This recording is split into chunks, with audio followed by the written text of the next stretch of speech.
with me, Ophelia? Ophelia, this is not the time to falter.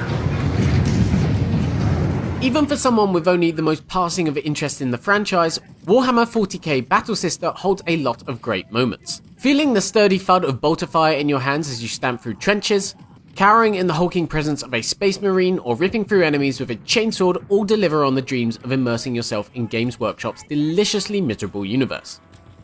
These isolated instances make Battle Sister a decent recommendation for fans of the series, even if they're strung together by a fairly simplistic shooter.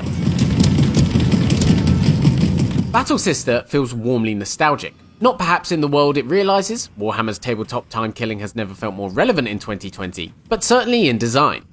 This 4-ish hour whirlwind tour feels like an early 2000s PS2 era tie-in in many ways, taxiing you from set piece to set piece via a network of corridors with no shortage of cannon fodder to brutally eviscerate. If anything, I suspect fans would find it has more in common with 2003's 40k Fire Warrior than it does with any of the newer games in the series. Personally, it had me fondly recalling memories of the first 2 Red Faction games. That is to say, it's a cheap thrill to blast your way through. Battle Sister is never anything less than entertaining, propped up by faithful set dressing. Its shootouts against a handful of enemy types would probably slip into mundanity if it wasn't for the authentically chunky arsenal that takes a little artistic license in VR.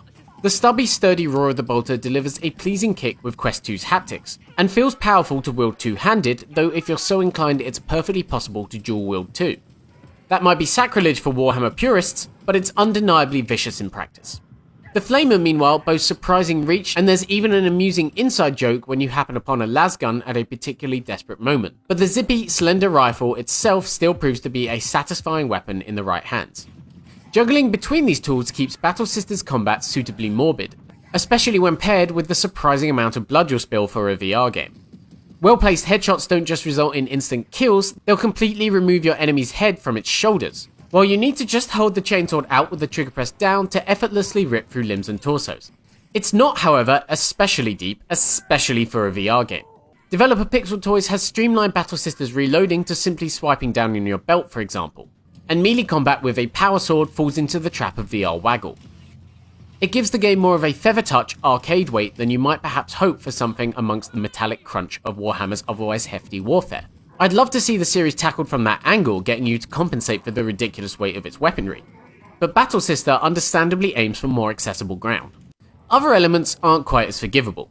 Playing as a member of the Sisterhood, you'll have access to a handful of special powers that are used too sparingly and are far too sensitive to control. A sort of force push move, for example, is activated by thrusting your hand forward, but it took me hours to understand the precise way in which the game wanted me to do it and where to use it.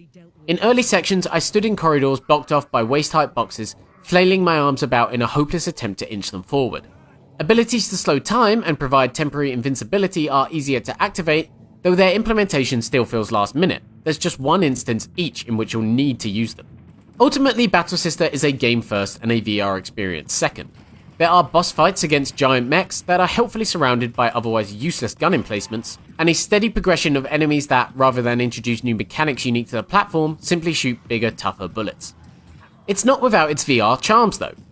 Standing shoulder to, well, waist height with a Black Templar Space Marine is rightly intimidating, especially as he spits unending jargon about cleansing the cultists in holy fire. There's still some fangs in this old dog, shall we? And there's a brilliant moment of panic when you overheat a laser pistol and realise you have to throw it as far away as possible before you blow yourself up.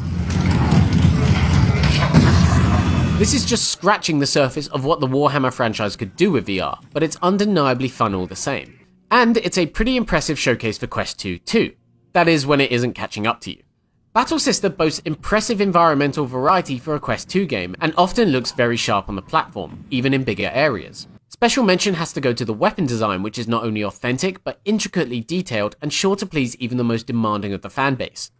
That said, I did encounter a few hard crashes over the course of the campaign, and some of the levels are constantly loading in textures, whilst enemy models will inexplicably start to stutter after they're killed. It can definitely feel a little wonky at times, and you get the sense that Pixel Toys could have benefited from a month or so more of development, especially with the 2-player Horde mode not set to arrive until early next year.